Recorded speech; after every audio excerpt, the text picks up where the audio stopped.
Your perfect love drives out all our fears. And right now, the Lord says, do not fear, do not be discouraged, do not be dismayed, for I am with you, your God. Come on, ano bang mga alalahanin mo sa buhay na pinagdaraanan ngayon?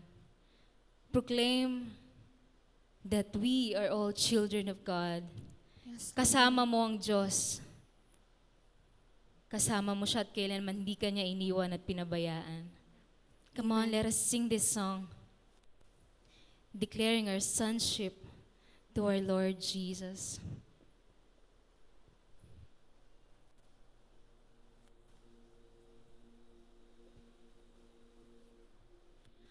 You unravel me with a melody.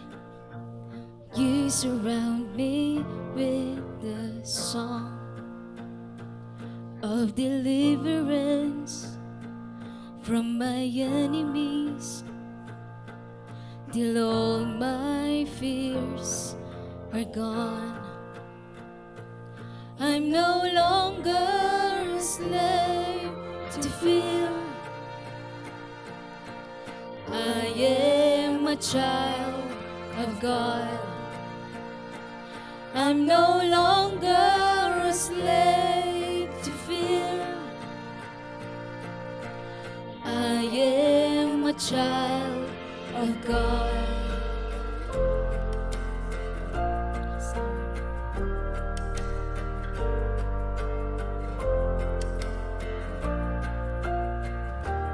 From my mother's womb, you have chosen me. Come on. And blood has called my name. I've been born again to a family. Your blood flows through my veins. I'm no longer a slave to fear. I am a child of God. Come on, declare. I'm no longer a slave to fear. I am a child of God. Come on, I'm no longer a slave to fear.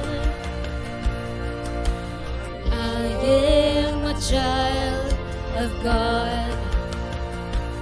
I'm no longer a slave to fear. I am a child of God. Yes, Lord.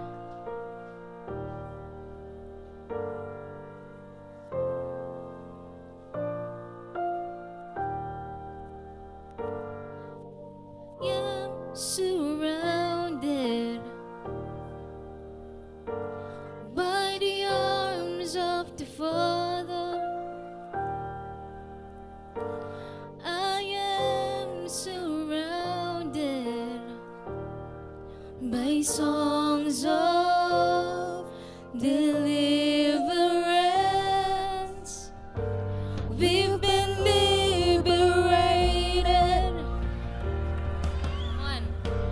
from our bondage. We're the sons and the daughters. Let us sing our freedom. Whoa, whoa,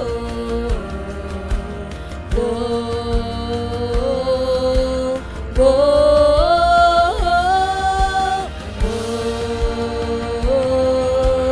whoa, whoa.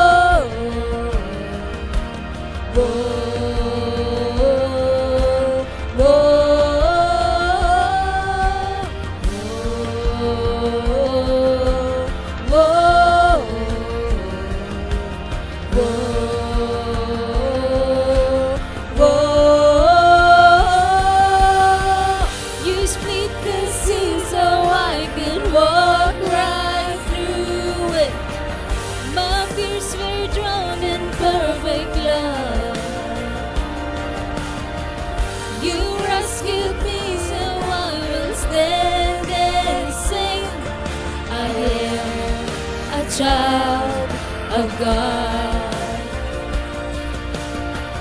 You split the sea so I could walk right through it. My fears were drowned in perfect love. You rescued me so I will stand and sing. I am a child of God. I am a child of God. Come on, declare. I am, come on, a child of God. I am a child of God. Yes, Lord. I am a child of God.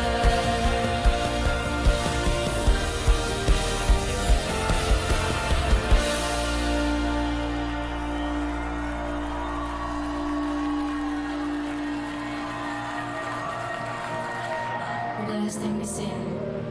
A slave to fear. Come on, church.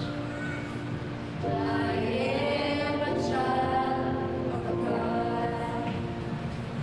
I'm no longer a slave to fear.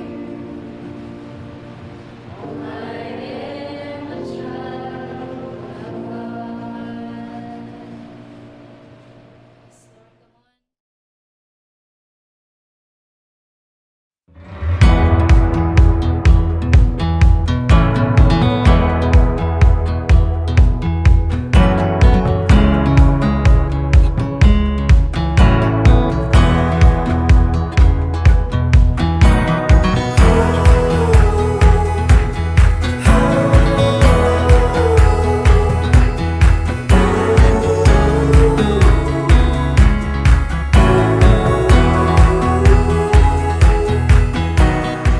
A blessed day, Zion Christian Fellowship Baliwag. Kumusta po kayo?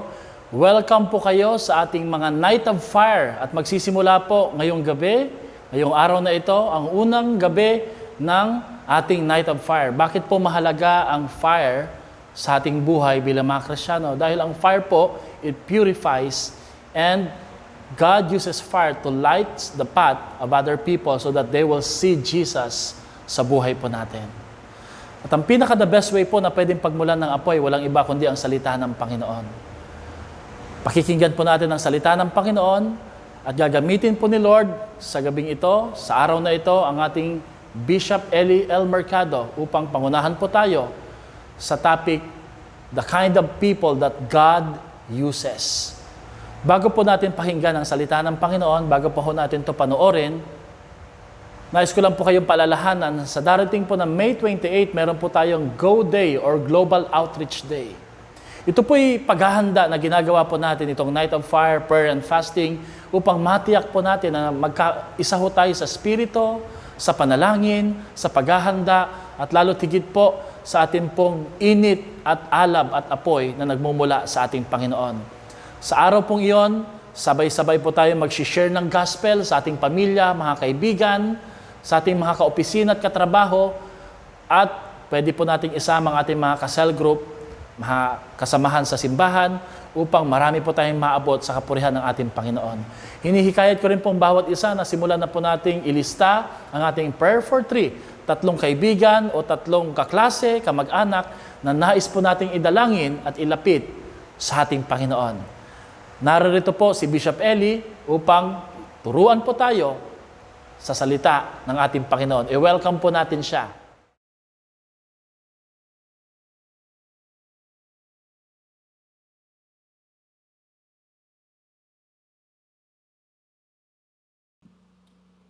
Tatapusin po natin sa araw na ito ang maikling series natin ukol sa mga taong ginagamit ng ating Panginoon.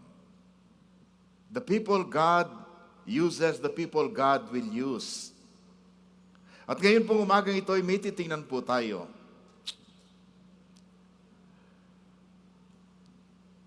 Na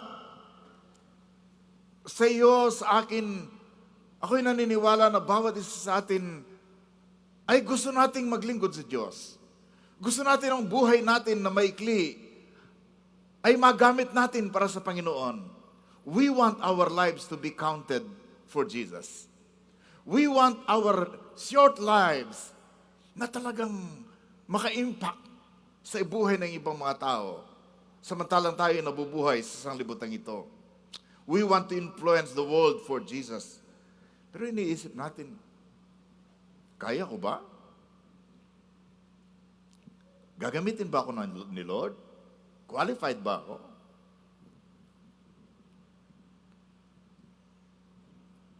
Yung iba siguro ang sagot ninyo ay, oo naman, qualified ako. Yung iba naman, teka muna. Parang ang dami kong kulang. Ang dami kong problema. Think again. Some time ago, inilista ko po yung ilang mga taong hindi mo inaasahan na gagamitin ni Lord. Dahil sa kanilang kakulangan, dahil sa kanilang pagkakamali, dahil sa kanilang naging problema. You would think that they are not qualified. You would think that they are disqualified. Tingnan po natin ang listahan. Si Moses po, natitingnan natin ngayon, ay may speech problem. Si Timothy po ay ang pakiramdam niya, inadequate siya. Si John Mark, rejected po siya ni Apostol Pablo. Yung asawa ni Propeta Hosea ay isang prostitute. Si Jacob, mandaraya. Si David, nagkaroon ng affair at pinapatay niya yung asawa ng babaeng yon. Si Solomon, iniisip natin siya napaka-smart, the most brilliant man who ever lived. Pero naku, dami niyang pagkakamali. Mag-asawa ka ba naman ng 1,000 eh? Eh di talagang sasablay ka, di ba? Si Abraham, 2 beses nagsinungaling ukol sa kanyang asawa. Si Isaac, nagsinungaling din siya sa kanyang asawa. Nung si David ay hamunin o kunin bilang isang hari at maharap siya sa challenge, he was too young, teenager pa lang. Si Peter 3 beses dininay si Christ. Si Lazarus namatay. Palagay ba ninyo yung mga namatay pwedeng gamitin ni Lord? Basta nabuhay sila, di ba? Basta nabuhay sila. Si Jonah, nako! Punta ka sa Ninive, sumakay ng barko sa ibang direksyon, papuntang Tarsis. Disobedient. Ang daming kamag-anak ni Jonah dito. Si Sarah, natawa siya kay God nung sinabing magkakanak ka, 90 years old na.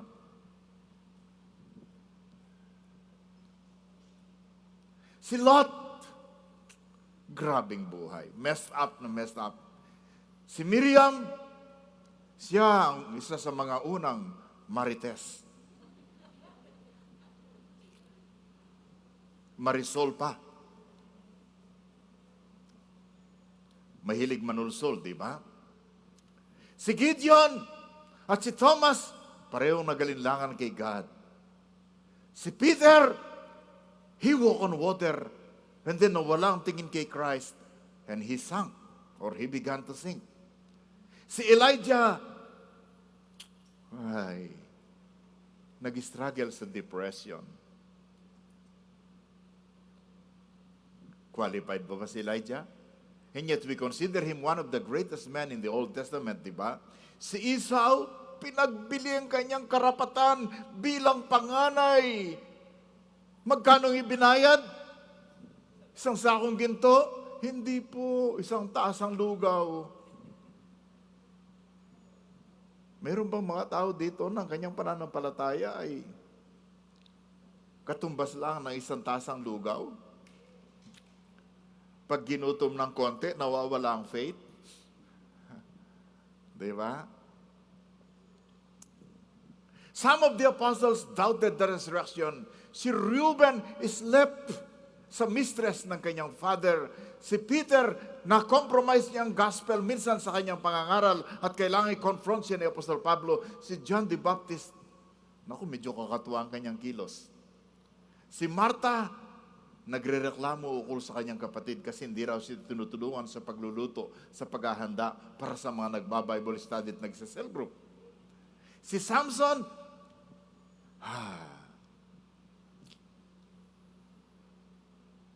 ang lakas-lakas, pero napapatumba siya ng babae. Noah got drunk. So iisipin mo, sobrang haba ng listahan ng mga taong ang daming kapalpakan. Iisipin mo, gagamitin po ba sila ni Lord?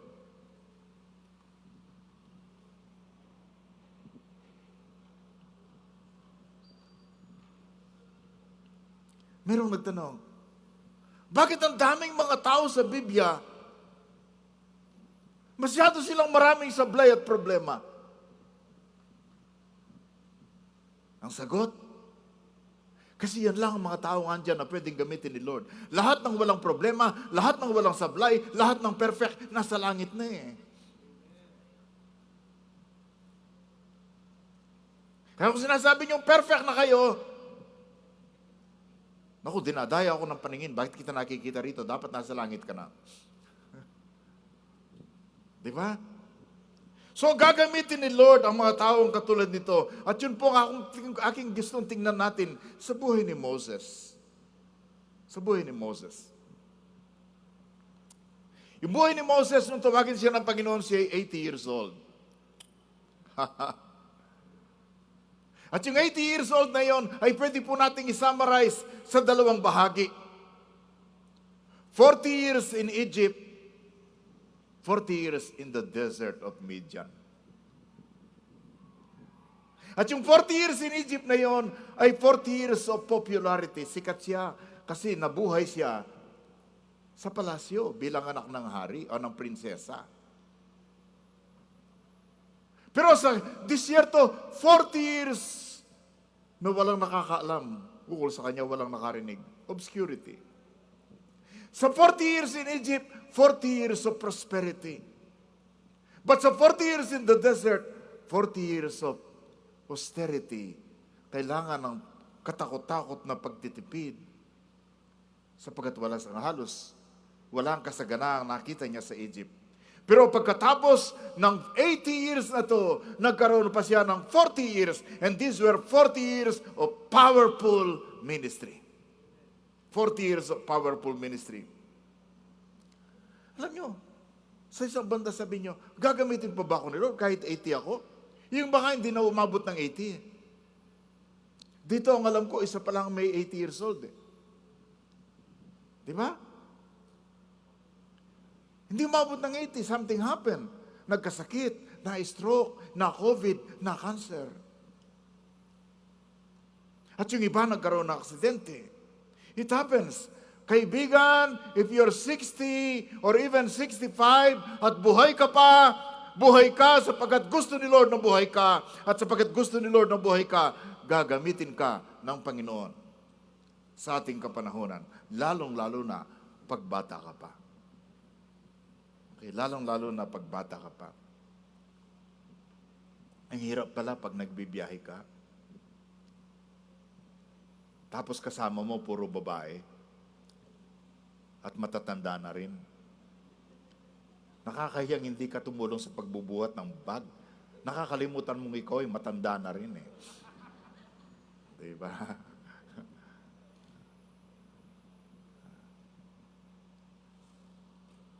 Sometimes I forget. So ang question natin ay babalikan natin, ano bang ginawa ni God? What God has done to the people that He used? What God did to the people that He used? Dapat ganin yun, ano? Medyo ayusin na lang ninyo yun. Apat pong titingnan natin kung ano bang ginawa ni Lord, anong ginawa niya sa buhay ng isang tao, bakit niya ginamit ang taong ito. Humanda kayo. Sapagkat gagawin din ni Lord sa bawat isa sa atin. Number one, Ang unang ginagawa ni Lord sa buhay ng isang tao, pinipili niya ang taong yon. God chose them. Okay? God chooses people na gagamitin niya.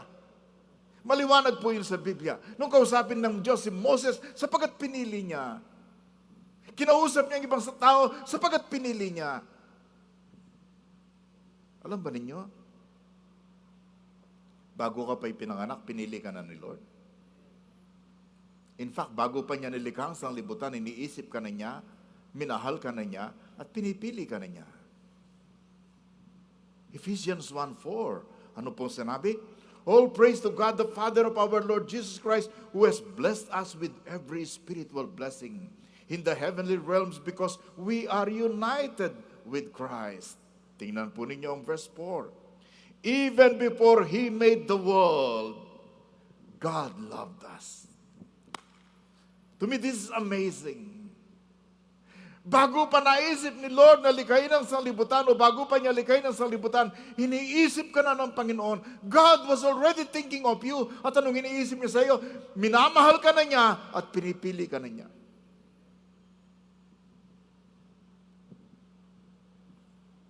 Kaya huwag mong ipagwalang bahala ang layunin ng buhay mo sapagkat bago pa nagawa ang lahat ng bagay, iniisip ka na ng Diyos at pinili ka na niya. Kay Jeremiah naman, sinabi ito ng ating Panginoon, I knew you before I formed. He called the disciples, di ba? Pagkatapos magdamag manalangin, tinawag niya at pinili niya ang kanyang mga alagad. And then in John 15, itong sinasabi sa inyo at saka sa akin. Sabi niya, you did not choose me. Sabi ni Jesus, you did not choose me, but I chose you. Alam mo, kung minsan akala natin proud tayo eh. Dahil very talented tayo, malaking tao tayo, sa ating opisina. Akala mo ay, naku, pag pinili ako ni Lord, malaking karagdagan ako sa church. Akala natin ganun tayo, di ba? No, sabi niya, hindi kayong pumili sa akin. Akong pumili sa inyo. I appointed you to go and produce lasting fruit. So that the Father will give you whatever you ask for using my name. And then, itong si Lord, nagdagdag pa. Parang wala sa direksyon, ano? Verse 17, bigla niyang idinagdag, this is my command. Love each other. Pati yung kumontra sa iyo sa politika, sa Facebook. Love each other. So, anong ginawa ni Lord sa mga taong ginamit niya? Una, pinili niya. He chose them. Pangalawa, God called them. Hindi lang niya pinili, tinawag niya. Tinawag niya. Ang kanyang mga pinili ay kanyang tinawag. Sa Luke chapter 6, na binanggit natin kanina, ang sabi, one day soon afterward, Jesus went up on the mountain to pray, and He prayed to God all night. Alam niyo, bago nagpipili ang Panginoon, talagang nananalangin siya ng husto eh. Kaya lang, kung minsan nagtatanong ako, Lord, grabe, pinili mo si Peter, sila John, sila James, ang iinit ng mga ulo. Di ba? Si Peter, ang dal-dal-dal-dal. Nagsasalita muna bago nag-iisip. Pinili niya si Matthew na tax collector, na taksil sa kanyang bayan at mga korap.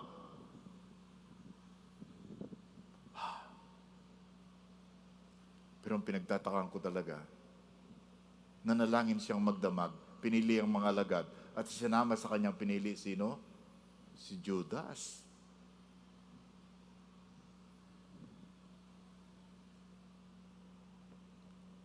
Then he called them.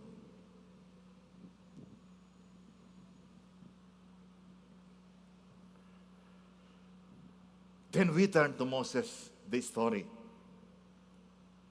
Samantalang si Moses ay nagpapastor ng mga tupa, ng kanyang flock, naalaga ang hayop, na pag-aari ng kanyang father-in-law na si Jethro. Sino pong father-in-law ni Moses? Jethro. Okay? Isang priest of Midian. He led the flock to the far side of the wilderness and came to Horeb, the mountain of God. Hindi po natin alam talaga exactly kung saan yung Midian at saan yung mountain of God, pero ang sabi nila sobrang init doon. Pag hindi ka nag-ingat, kung minsan kulang ng tubig, pwede kang mamatay. At doon po, nabuhay si Moses ng 40 years. Pagkatapos niya tumakas mula sa Egypt, di ba, nung makapatay siya ng Egyptian, when he fled, he went to that mountain and he spent his 40 years sa bundok po na yon.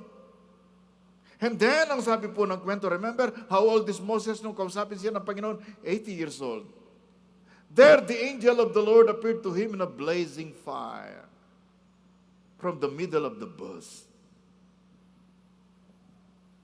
Moses stared in amazement. Bakit po siya nagtaka? Ordinaryo lang naman po yung apoy doon sa wilderness na yon. Hello? Alam niyo ng kwentong to, di ba? May nag-aapoy na mga damot, mga talahib, at mga dahon, mga kahoy. Pero mayroong isang nakataka-taka. Nag-aapoy, pero hindi nasusunog.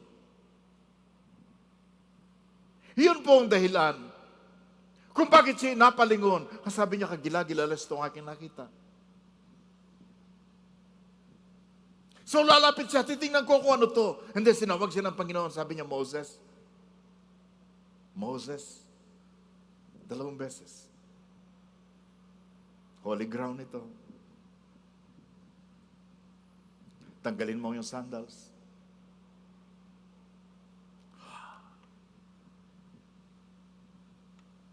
Buti na lang, hindi ginawa requirements sa Zion na lahat ng papasok dito ay magtatanggal ng sapatos. Ano?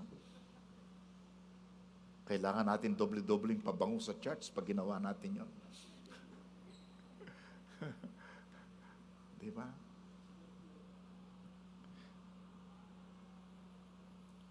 Here I am, ang sabi ni Moses. Sabi ng Panginoon, do not come any closer. Take off your sandals. You are standing on holy ground. Mga kaibigan, kapatid, hindi ko alam kung kailan mo nakilala ang Panginoon. Maybe sa school na yon, maybe sa room na yon, maybe sa restaurant na yon.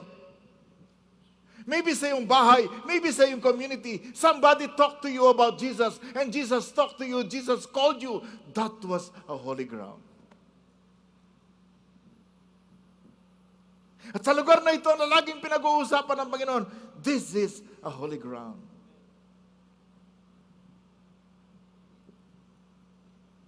Ang kagandahan nito, nung kausapin ng Panginoon si Moses, the God who created the universe was talking to him. And because God was there, it was holy ground.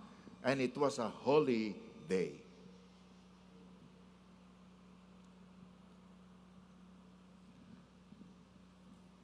Of course, ordinary day lang kay Moses na yon, nagpapastor.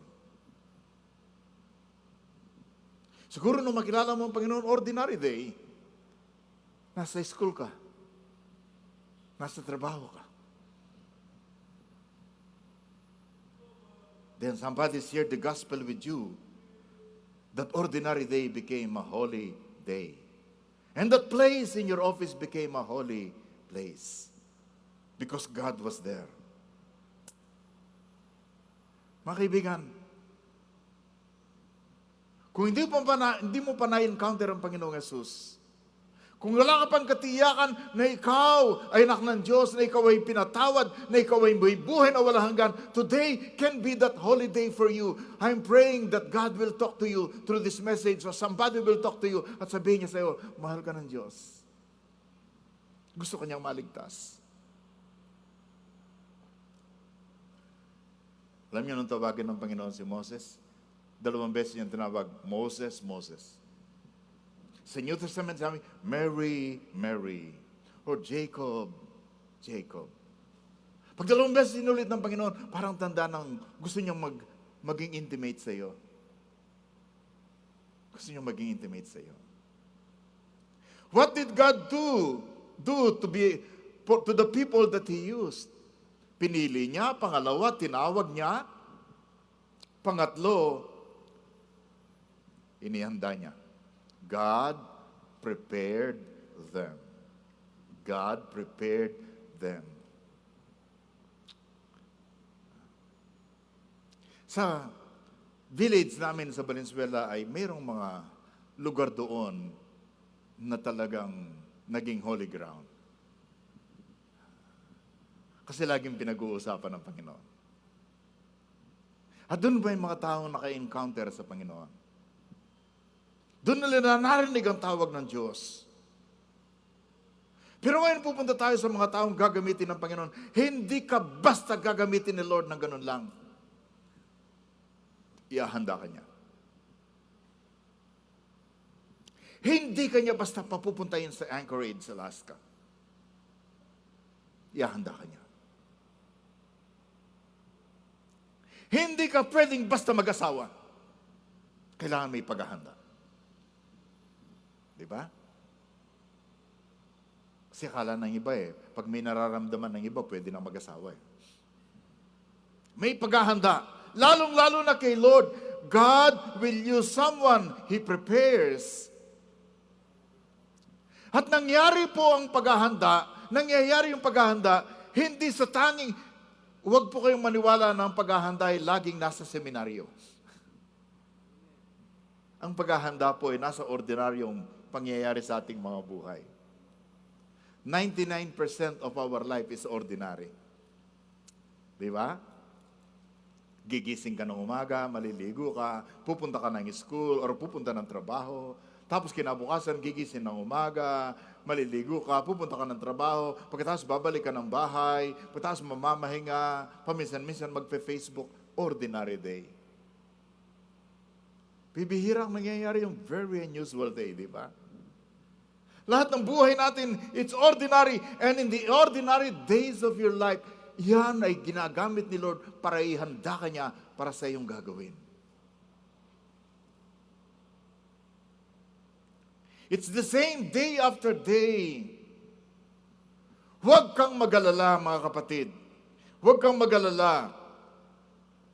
Don't worry about God's will for you tomorrow. Okay? Don't worry about that. O bukas, o next month, anong paggagawa ni Lord sa iyo? Basta get up in the morning every day, talk to God, and one day, God will tell you kung anong kanyang ipagagawa sa iyo. What is God's will, for example, sa isang doktor? Ang magising ng maaga, mag-report sa kanyang clinic, kung nasa hospital siya, mag-rounds. According to schedule. Anong ordinary day ng isang nurse? Naghahanda siya, magre-report for duty. Sasama sa rounds, ililista yung mga dapat gawin. Anong ordinary day sa isang teacher? Alam niyo yon. Anong ordinary day sa isang mother? Kasama ng ordinary day, yung pagpapalit ng diaper. Yung paglilinis ng mga ayaw mong hawakan. Yung pagluluto. At pagkatapos mo magluto, isang ordinary day, ang niluto mo, hindi ayaw kainin ng mga anak mo. Ordinary. Anong ordinary day? Sa mga estudyante, mag-aral ng leksyon, maganda ng assignment, pumasok bukas.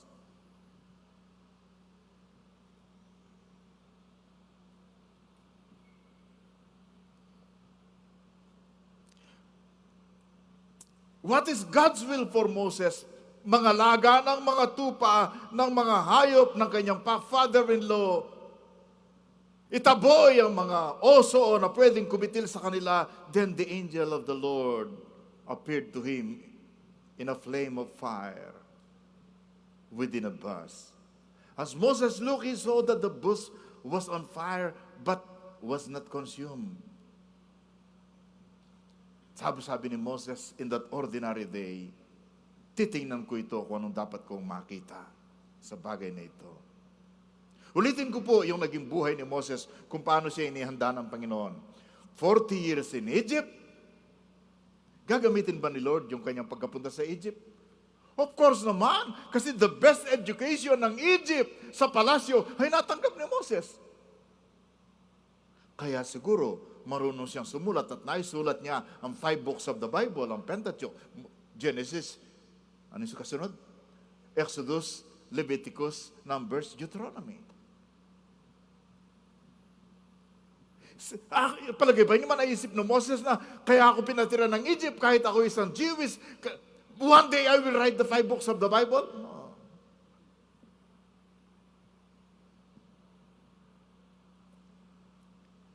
40 years in the desert na matututo ka na manahimik at yung mga tao matatahimik, yun ang gagamitin ng Panginoon kung paano magsulat. 40 years of popularity, 40 years of obscurity. 40 years ng prosperity. Naku, ang yaman-yaman nila sa Egypt. 40 years na kailangan magtipid sa pag maglalakad siya as a shepherd. Walang ganong makain doon. Kaibigan, I wrote this for you kung paano kayo nihanda ng Panginoon. God prepares His chosen ones in many ways. Adversity and prosperity, the difficult and easy, the big and small, your singing and your suffering, your victory and your defeat, your tragedy and your comedy, the feel good and the feel bad, the ugly and the beauty, God will use the days of plenty and the days of scarcity, the days of pleasure and the days of pain, because God, our God, is in everything in your life.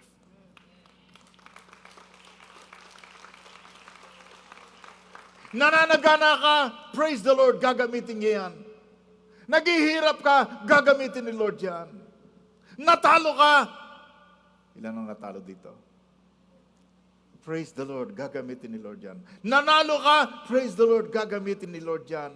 Dumanas ka ng trahedya, gagamitin ni Lord yan. You're singing because of some victories, of some good things that happen, gagamitin ni Lord. You're suffering because of something, gagamitin ni Lord yan.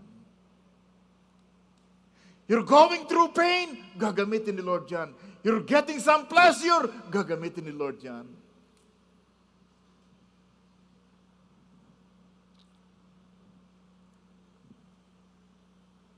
He's preparing you for the great service ahead. What did God do to the people that He used? He has chosen them, He has called them, He has prepared them, and then finally, He persuaded them. Sabi niyo, Pastor naman, Pastor, bakit kailangan i-persuade? Hindi ba karangalan ng bawat isa pag tinawag siya ni Lord? Kailangan sasabihin, yes, Lord, I will do this, I will do that. Hindi ka agad eh. Yung iba sa atin, ang hirap-hirap kausapin eh. Yung iba sa atin, magtampo lang, nako. Lahat kaaway na. Yung iba sa atin, ang daling matisod, di ba? God persuaded them. Ito po ang aking sasabihin sa inyo at ulitin ko mamaya. If you are not willing, be willing to be made willing. Pag hindi mo gusto, nasayin mo lang. Handa kang ma-persuade. Many people did not start as volunteers immediately. Some Bible heroes, nag-object sila. Bakit sila tinatawag ni Lord? Ba't pinagagawa ito? Sino sa inyo minsan nag-object pag tinawag ka ng cell leader mo? Come on, mag-on-site ka na. Come on, mag-face-to-face na tayo. Punta tayo sa lugar na yun, magsishare tayo ng gospel. Sumama ka ba kaagad? O naganap ka muna ng katwiran? Kamag-anak mo si Moses. Sabi ng Panginoon kay Jeremiah, sabi niya, binasa natin ito kanina, pagkatapos na sabihin sa akin, pinili na kita, ibinukod na kita, in-appoint na kita para mangaral ka. And then sabi ni Jeremiah, "Oh sovereign Lord, I cannot speak for you. I am too young." Ang bata ko pa.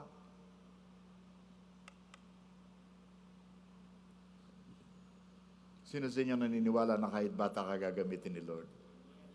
Basta marunong kang mag-computer, gagamitin ka ni Lord. Basta marunong kang maglaro sa computer, gagamitin ka ni Lord.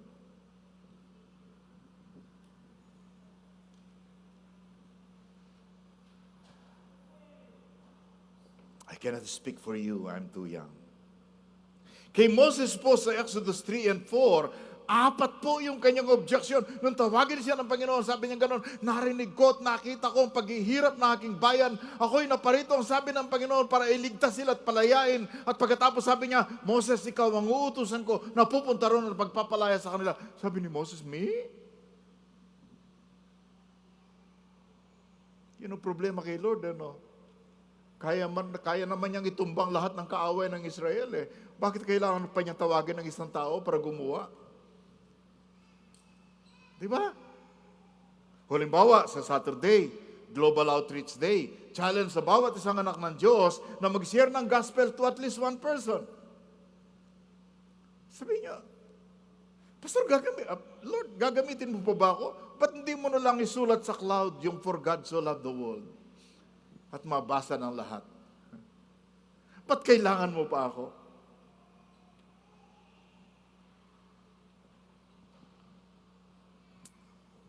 Apat na objection ni Moses. Nung sinabi ni Lord, gagamitin kita Moses, ikaw ang pupunta doon. Sabi ni Moses, who am I? Sino ba naman ako para gamitin nyo? Siguro si Moses nagsasuffer din ng low self-esteem, ano? Who am I?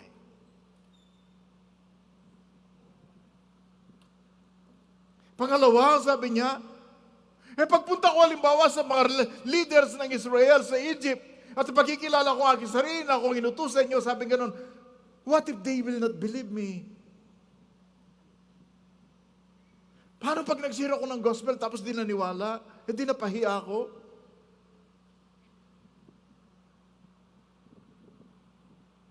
Then binago. Ano yung hawak mo tungkod po?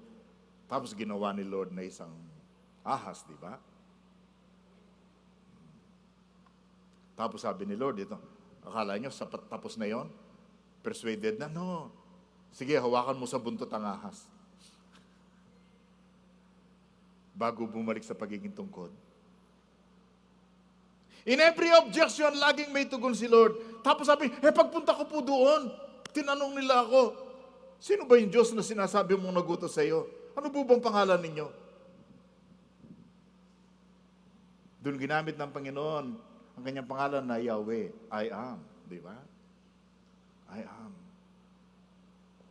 And then sunod na verse, Lord, sabi niya, huwag mo na akong utusan.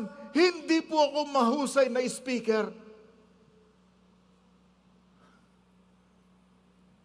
Sino yung makarelate kay Moses na hindi ganong magaling magsalita?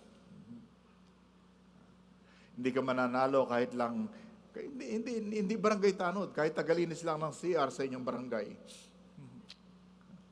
Diba? I'm not a good speaker. I'm not eloquent. Tapos sumagot si Lord sa kanya, bakit sino bang gumawa ng bibig ng tao? Sino bang gumawa sa pipi?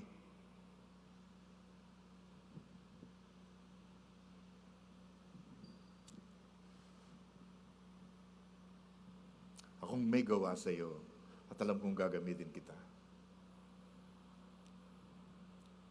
Tapos manduli, Lord, huwag na lang ako, please send someone else. Lord, busy ako. Iba na lang ang utusan mo.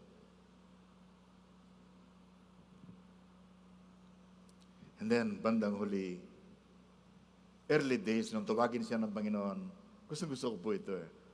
Moses, Moses. Sumagot si Moses, here I am. Favorite pong tugod niyo ang mga tao ng Diyos. Nang ibig sabihin sa Hebrew ay hineni. Yun ang sagot ng mga tao sa Diyos na kanilang dapat paglingkuran. Yun ang sagot ng little boy sa kanyang father. Here I am. Yun ang sagot ni Abraham kay God. Yun ang sagot ni Isaiah sa Panginoon. Here I am. Nandito po ako, Panginoon. Let's give Him credit for that, okay? Kasi maintindihan mo kung bakit may objection siya. Kasi maraming bagay na hindi sinabi sa kanya ni Lord. Lord, baka naman mahirap yan. Hindi kasi sinabi sa kanya ni Lord, Naku, pagpunta mo doon, hindi maniniwala sa'yo si Paraon. Manganganib ang buhay mo. Magkakaroon ng 10 himala. Maraming mamamatay. Tatawid kayo sa Red Sea. Pagdating nyo sa dagat, wala kayong iinumin. At pagdating nyo sa kabila, wala kayong iinumin. And for 40 years, wala kayong kakainin kundi hot pandesal mula sa langit. Pero alam nyo, pag tinatawag ka ni Lord, may pinagagawa sa iyo, salamat na lang hindi niya sinasabi kung ano mangyayari the next 10 years. O halimbawa, may mangyayari. Subukan gawin ni Lord. Gusto mong malaman kung ano ang next 10 years ng buhay mo? Nandyan lahat sa folder. O yung sa file name ng computer mo, yan ang mangyayari the next 10 years sa buhay mo. Bubuksan mo ba? Pag alam mong nandun ang 10 years na mangyayari sa buhay mo, kasama doon ang mga trahedya, kasama doon ang mga aksidente, kasama doon na mabubroken hearted ka, kasama mo doon na yung liligawan mo, aayawin ka, aayaw sa iyo. You think you want to open it? Kasama ang amazing, kasama ang shocking.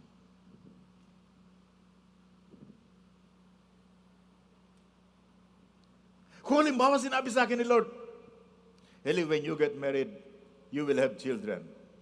Good news. But then sasabihin, magkakaroon ka ng anak na may kapansanan. May hirapan ka.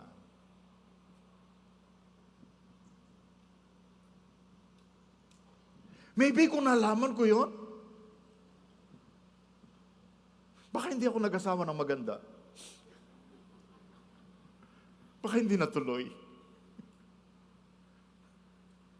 Sometimes, it is for our good na hindi natin malalaman ang kasunod, no?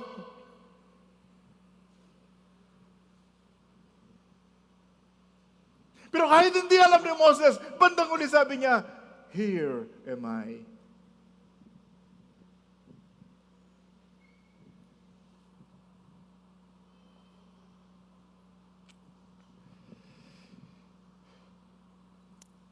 Someone suggested these 4 sentences na makakatulong sa atin. Number 1, that this 4 sentences, it's not about me.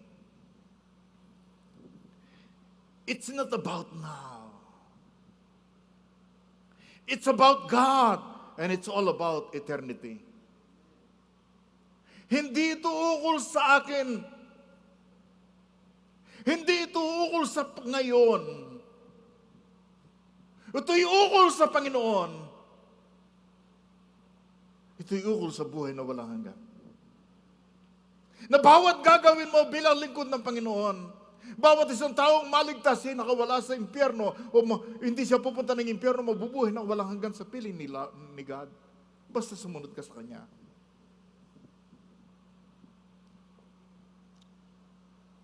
Palagay ba ninyo?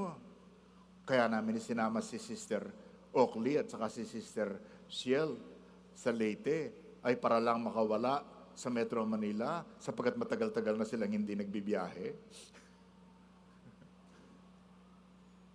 Merong soul value at pangwalang hanggan na value yung aming ginawa. Gusto ko nga magsisi, ba't sinama ko si Oakley Kasi nag-commit siya doon na pakikisamin niya yung ating retreat center doon. Grabe. Dapat sinama na ko muna sa dyan. Pinakita ko muna yung lahat ng nasira ng bagyo. Biro lang po yun. Lahat may value. So what do we learn from all this story? Magwawakas po tayo dito. Number 1, believe that God has chosen you for the greatest relationship in your life. Manampalataya ka na pinili ka ng Diyos sa pinakadakilang ugnayan na pwede mong maranasan sa iyong buhay, na ikaw ay kakausapin ni God, na ikaw ay mamahalin ni God, na ikaw ay magiging anak ng Diyos, na ikaw ay patatawarin, na ikaw ay magiging templo ng Espiritu Santo. Believe that God has chosen you for the greatest relationship in life. Number 2, Believe that God has called you for the greatest partnership in your life. Na tinatawag ka ng Panginoon, hindi lamang maging anak niya, kundi sabi ng Panginoon, meron akong gustong mangyari sa mundo, meron akong gustong mangyari sa pamilyang yon, meron akong gustong mangyari sa taong yon, meron akong gustong mangyari sa bansang yon, at gusto ko maglingkod ka sa akin, and we will work together. That's the partnership to which God is calling you and me. Sino po sa inyong natutuwa na may relationship kay Lord at may partnership tayo sa Kanya? Palakpakan nga ninyo siya. Number 3, sabi ko nga sa inyo, be willing to be made willing. Kung sa puso mo, parang mo sinasabi, parang ayaw ko, parang meron akong ibang gustong gawin, parang ibang hilig ko.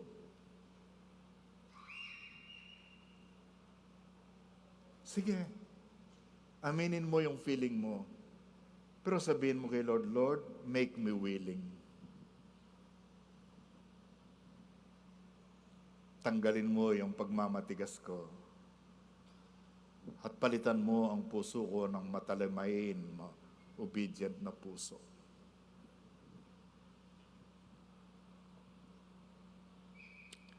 Number 4,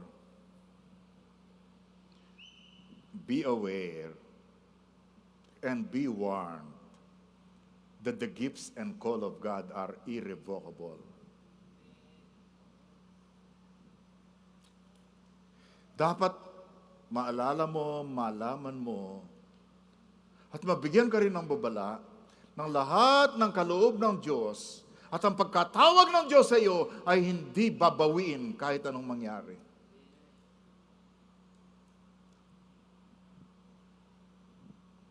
For God's gifts, ang sabi sa Romans 11, and His call can never be withdrawn. Hindi babawiin ng Diyos yung pagkatawag sa iyo. Hindi niya binabawi ang buhay na walang hanggan. Hindi niya babawiin ang pagiging anak mo. At hindi rin niya babawiin yung mga gifts, yung talent, yung strength na binigay niya sa iyo. At hindi niya babawiin yung pagkakatawag niya sa iyo.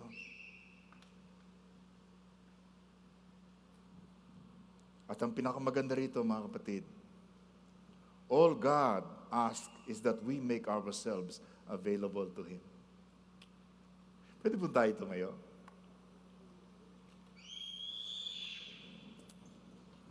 Kung ako sa iyo, sabihin ko na lang, Lord, I'm available. Yes, maybe, Lord, I'm not able, but I'm available. Yes, Lord, kahit minsan natatakot ako, nangangamba ako, gawin mo akong willing, Panginoon. Katulad po ni Moses, katulad ni Isaiah, katulad ng ibang mga tao ng Diyos, nung tawagin siya ng Panginoon, here I am, Hineni. Sino sa inyo nagsasabi, Lord, narito ako. Handa po ako sa tawag mo. Basta ikaw, Lord. Pwede kong tanggihan yung iba, pero pa ikaw, Panginoon, hindi ako tatanggi sa iyo. Gamitin mo ako. Maglilingkod ako sa iyo. Awitin po natin ang Panginoon.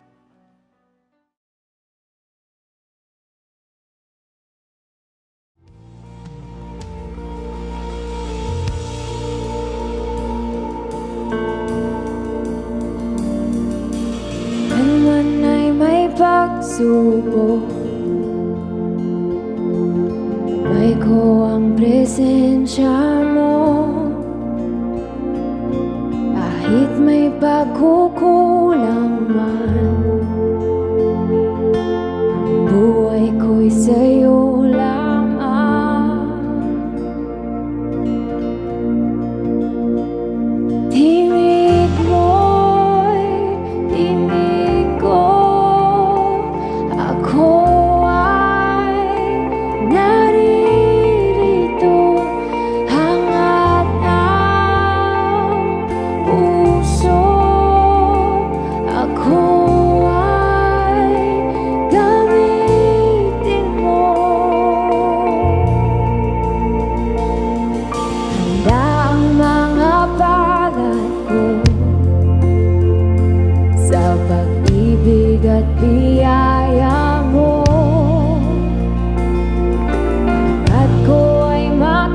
nakita ka. Sa buhay ko'y kumilos ka. Tinig mo'y tinig ko. Ako ay naririto. Hangad ng puso. Ako ay gamitin mo. Tinig ko'y tinig ko. Ako ay naririto. Hangad ng puso. Ako ay gamitin mo.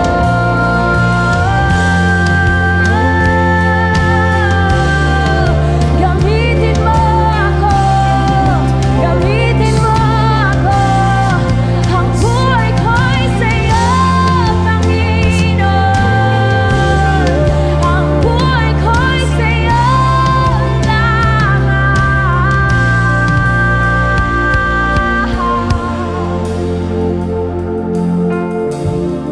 Ang buhay ko'y sa'yo. Ang puso at buhay ko'y ibibigay sa'yo.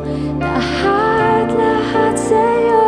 Ang puso at buhay ko'y ibibigay sa'yo. Lahat sa'yo.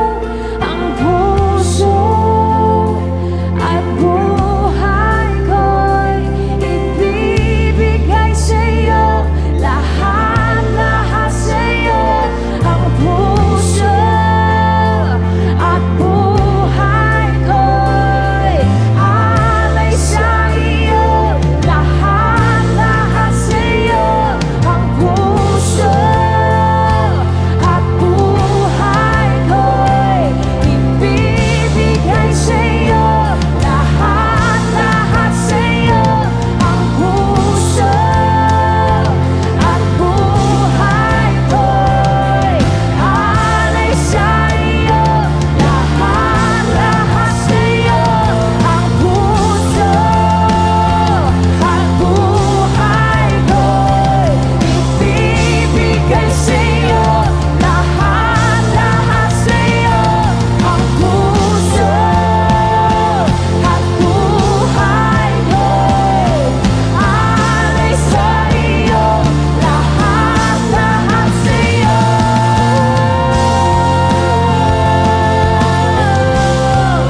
Ibibigay lahat sa iyo, Jesus. Pag-ibig ko'y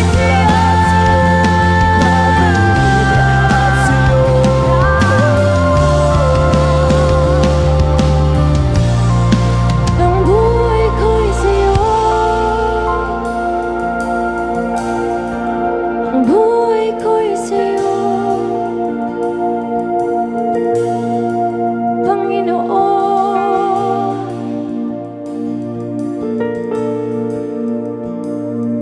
Ang buhay mo'y inialay. Walang hindi ibibigay. O Diyos, ako'y gamitin mo. Maghari ka sa puso ko. Ang buhay mo'y inialay. Walang hindi ibibigay. O Diyos, ako'y gamitin mo. Maghari ka sa puso ko.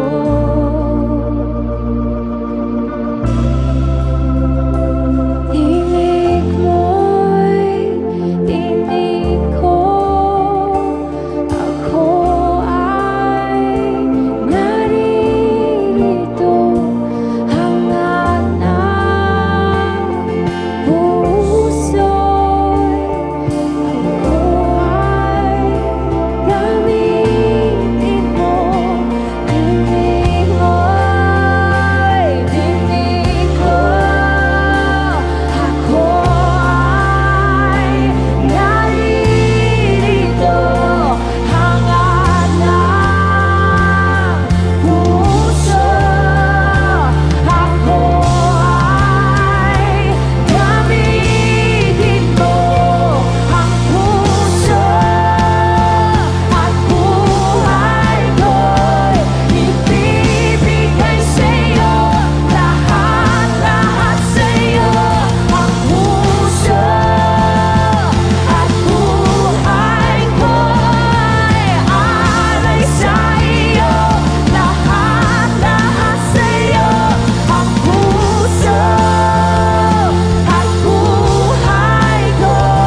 ibigay lahat. Dahil inanay mo lahat sa akin. Pagmamahal mo'y di nagbabago.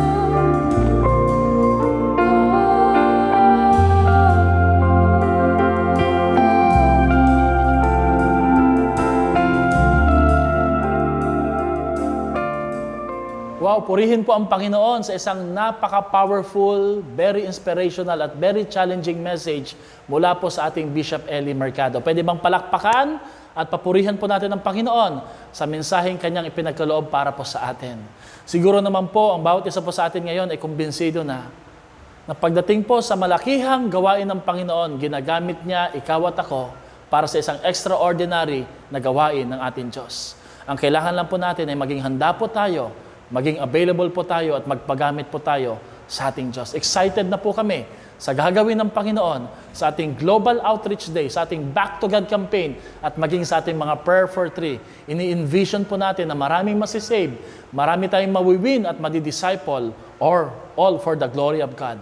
Samahan niyo po ko sa isang panalangin. Let us pray. Ama naming Diyos na makapangyarihan sa lahat, nawa ang bawat salita po na aming napanood at narinig ay tumimo sa aming mga puso. Nawa ito'y magsilbing hindi lamang paalala, kundi maging gabay, hamon. Excited na po kami, Lord, na isagawa po ito, Panginoon. Lord, help us, Lord, to become the person that God uses, Lord. Salamat po sapagkat pagdating po sa pagliligtas ng mga tao, kasama niyo po kami, partner niyo po kami, Lord, upang maisagawa po ang dakilang layunin na ito. Lord, napaka-humbling po, Panginoon, na karanasan po ito, Lord. Pero nagpapasalamat po kami sa kabila po namin mga kahinaan, ay pinagkatiwalaan niyo po kami ng isang malaking trabaho. Ang ibahagi po ang mabuting balita, abutin po ang mga nanghihina at nawawalan ng pag-asa at akayin dalhin sila sa kaliwanagan sa krus ng Kalbaryo. Lord, today, pinagpipray ko po, Panginoon, ang aming mga Prayer for Three. We pray, Lord, na ang bawat isa'y sumama, sumali, at ilista po, Panginoon, ang mga kaibigan, mahal sa buhay, namin pong napupusuan, Panginoon, na idalangin at abutin, akayin, Panginoon, at bahagihan ng mabuting balita. Lord, no excuses. Naniniwala po kami, habang isinusulat po namin po ang kanilang mga pangalan, naka-ready na po kayo, Lord. Inihahanda nyo na po sila upang sila po ay kumilala, tumanggap sa aming buhay na Panginoon na nagliligtas at nagpapatawad sa aming mga kasalanan. Bless our Back to God campaign, Lord. Amin pong tinitingnan na marami pong mare-restore, mare-recover, mare-renew sa kanilang pananampalataya pabalik sa aming Panginoong Jesus. At pinagpipray din po namin ang aming Global Outreach Day. We're praying, Lord, na magkaroon po kami, Lord, ng massive evangelism day, Lord, na kung saan marami po ang maaabot ng iyong buhay na salita. Pagpalain niyo po ang mga cell leaders, mga potential leaders, yung mga nasa process, Posty, School of Leaders 1, 2, 3. Salamat po sa kanilang participation at sa lahat ng mga cell members, Lord, na patuloy po na sumusuporta po sa gawain na ito. Bless Zion Baliwag. And we're so excited, Lord, sa harvest of souls na ibibigay niyo po sa amin. In the name of Jesus, Amen at Amen.